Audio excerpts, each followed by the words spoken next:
What is up, guys? So today we're going to be looking at the newest addition to my ever-growing laptop and just in general computer collection. This is a 2015 Dell XPS 13. So, a little bit of a background on how I got this. My good friend Chris actually got this from another one of my good friends, and he ended up just not using it or preferring it over his MacBook Pro, which I totally understand. And so he was willing to give it to me for a good price because I was looking for a laptop to use to tune my car, and I wanted something small and it had to run Windows. Obviously, I have a MacBook and I have a 12-inch MacBook and a MacBook Pro, but I needed something that was like natively running Windows for doing that. And so I was interested and I picked it up. So here we go. This is the 2015 version with the Broadwell Core i7. This is I don't know if this is maxed out, but it's pretty high end for one of these. It doesn't, it's not the i3 or the i5 version. It has the i7 in it.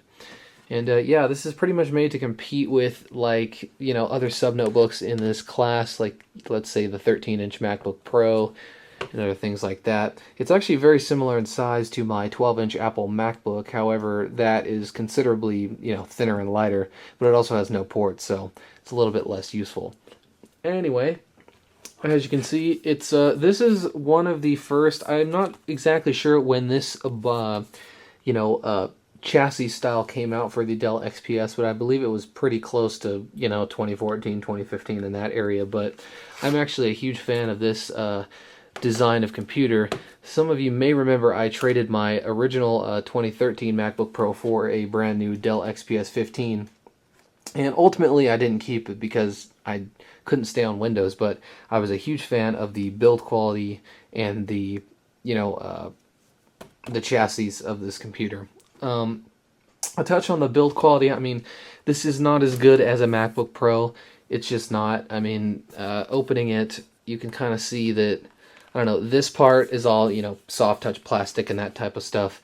And I don't know if this is just an issue with age in this model, but when I flex the hinge, you can kind of see it's separating a little bit there. I don't know if you can see that on video pretty well, but I mean, the build quality is definitely very, very good. However, it's not quite up to the standards of, let's say, like a MacBook Pro or something like that. Going around the machine, it's pretty thin, it's pretty light. I mean, the battery is built in. It's not, user replaceable per se. I mean, you could replace it yourself, I guess, if you wanted to. But yeah, the bottom line is this is a laptop with a 13-inch screen packed into a chassis that would normally be an 11 or 12-inch notebook.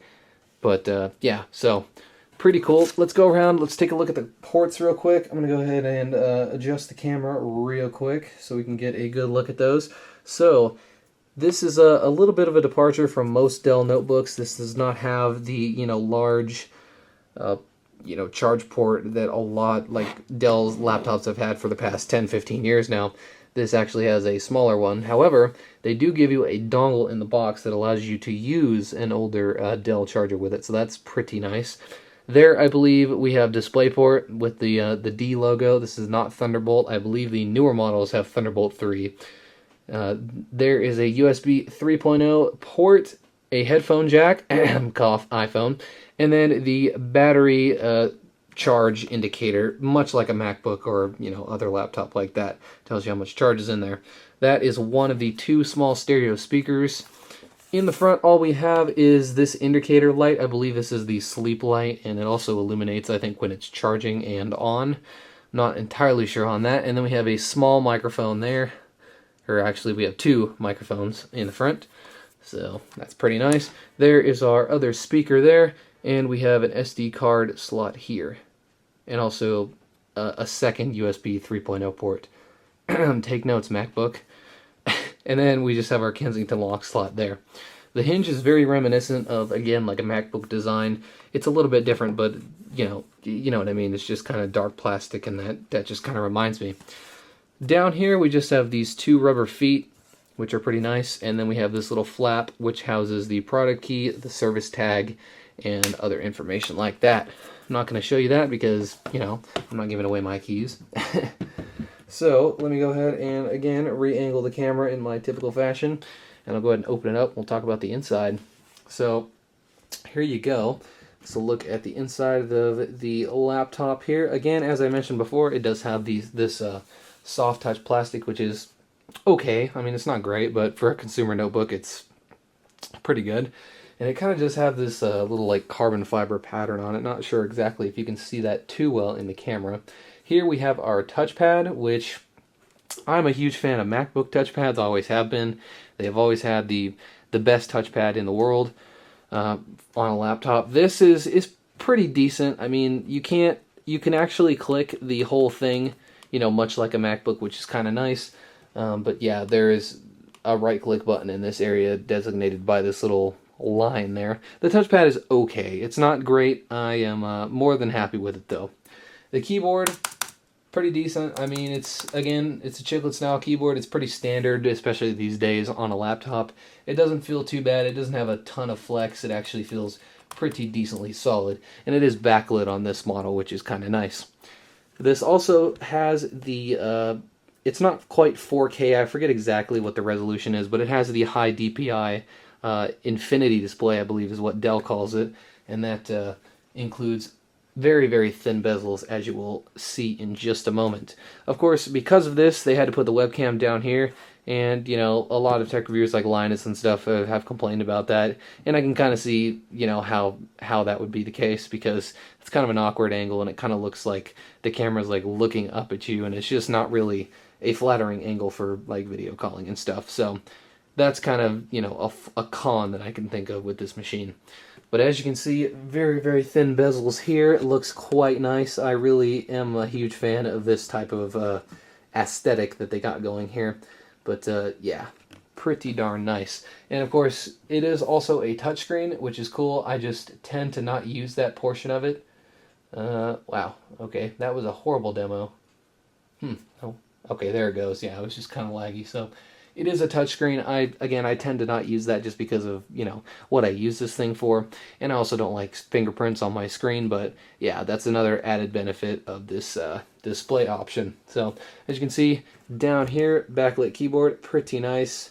Of course, you know, that's kind of all standard stuff on laptops these days. But yeah, let's go ahead and take a look at the system properties, so I can kind of show you what going on here.